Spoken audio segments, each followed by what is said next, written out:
आप उस शून्य की अवस्था तक पहुँचे जहाँ पे कर्म ही बाकी न हो।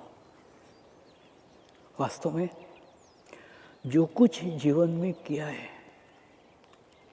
उन सब कर्मों के लिए आज पश्चाताप कर लो, क्षमा मांग लो, परमात्मा से क्षमा मांग लो। जो कुछ किया है, जो कुछ मेरे माध्यम से हुआ है, मेरे द्वारा हुआ है, उस सब के लिए मैं हृदय से क्षमा मांगता हूँ।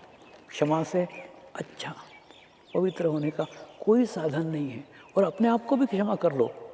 हो सकता है कहीं तुमको भी तुम्हारी आत्मा को चोट दी हो, ये कार्य तुमने बहुत गलत किया, ये कार्य करना नहीं था, ये कार्य क्यों किया। उस कार्य के लिए अपने आप को भी क्षमा मांग लो, अपने भी लिए क्षमा मांग लो, सबको क्षमा कर दो, सबको माफ कर दो और अपने चित्त को शुद्ध और पवित्र करो। सबको क्षमा करोगे तो ही क्षमा मांगने के अधिकारी आप हो।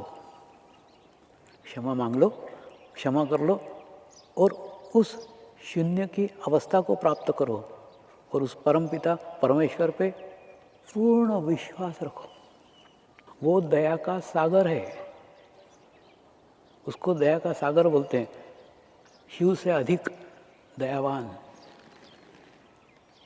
करुणा सागर कोई नहीं है। आज उसका दिन है, आज उससे जो मांगोगे वो मिलेगा। आज मांगो और शंका मत करो। शंका फिर आपको आपके शरीर के स्तर के ऊपर लेके आएगी। मैं उसको क्षमा करूंगा, होगा कि नहीं होगा, ये शंका मत करो। मैं परमात्मा से क्षमा मांगूंगा, मुझे क्षमा करेगा कि नहीं करेगा, ये शंका मत रखो। उस परमात्मा की दया की शक्ति के ऊपर पूर्ण विश्वास रखो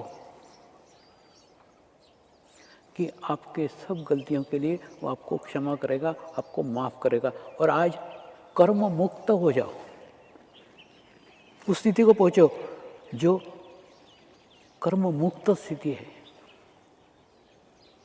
वह मोक्ष की स्थिति है, जिस स्थिति में पहुंचकर मनुष्य को पाने के लिए कुछ भी नहीं रह जाता। इसके बाद में जीवन में कभी कोई बुरा कार्य मत करो। आज शून्य की स्थिति हो गई, जीरो, डेबिट क्रेडिट सब बैलेंस, शून्य की स्थिति। और उस स्थिति को बनाए रखो, कोई बुरा कार्य मत करो। और जो भी अच्छा कार्य करा हुआ है उसको याद करो, ये गुरु कृपा में हुआ है, गुरु के करुणा में हुआ है, गुरु की दया में हुआ है।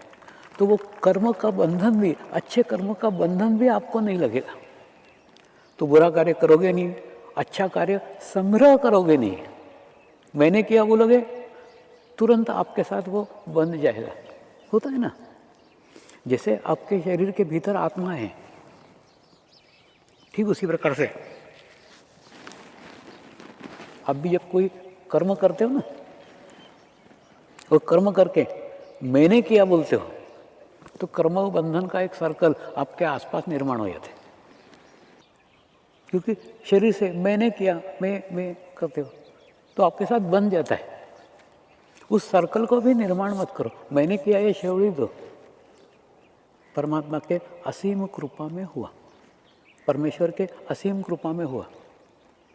और दूसरा, ऐसे शून्य स्थिति बना करके, ऐसी शून्य अवस्था बना करके आप बैठो ना, फिर ध्यान करो, फिर मेडिटेशन करो, तो आप देखोगे आपके भीतर से परमात्मा प्रकट होगा, आपके अंदर से परमात्मा बहेगा।